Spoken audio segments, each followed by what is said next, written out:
Aber es hat gut aufgepasst, dass es immer rechtzeitig, bevor die Schwestern heimgekommen sind, wieder in den alten Lumpenkleidern vor dem Spinnrad gesessen ist. Einmal an einem Tag hat der König alle Einwohner der Stadt zu einem grossen Fest eingeladen.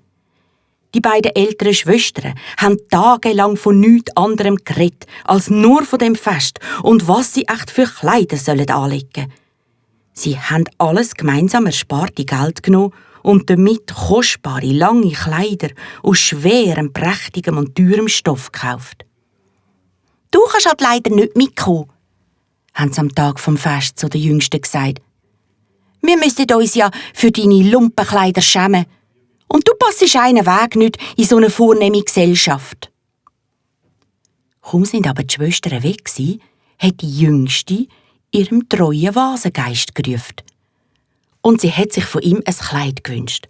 Aus duftiger, gelber Seide. Goldige Arm- und Fußreifen, Ohrring voller glitzeriger Juwelen und ein rotes Haarband aus Hirschleder. Sorgfältig hat sie all die prächtigen Kleider angelegt und ist dann stolz wie eine Königin zum Palast gelaufen.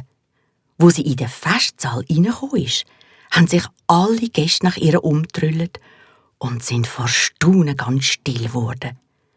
Die Frauen haben das Kleid und den Schmuck bewundert und die Männer sind ganz verzaubert von ihrer Schönheit. Sogar die beiden Schwestern sind von dieser anmutigen Erscheinung zu Tränen gerührt gsi. Aber sie wären nie auf die Idee gekommen, dass das ihre jüngste Schwester könnte sein. Es ist ein herrliches Fest geworden. Kurz bevor es aber zu Ende war, ist die Jüngste heimlich davongeschlichen, weil sie vor ihren älteren Schwestern wieder daheim sein wollte.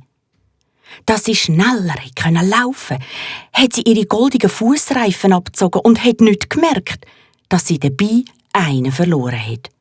Der ist ausgerechnet in die königliche Rosstränke gefallen.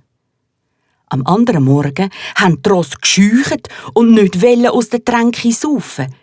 Der goldige Fußreifen vom Boden vom Trog hat im Sonnenlicht so geschimmert, dass die Tiere Angst bekommen haben. Der Rossknecht hat dann das Schmuckstück aus dem Wasser rausgefischt und zum Sohn vom König gebracht.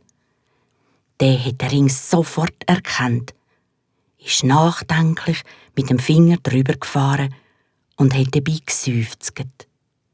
Und dann hat er entschlossen gesagt: «Das Mädchen, wo der Fußreif gehört, das soll meine Frau werden.»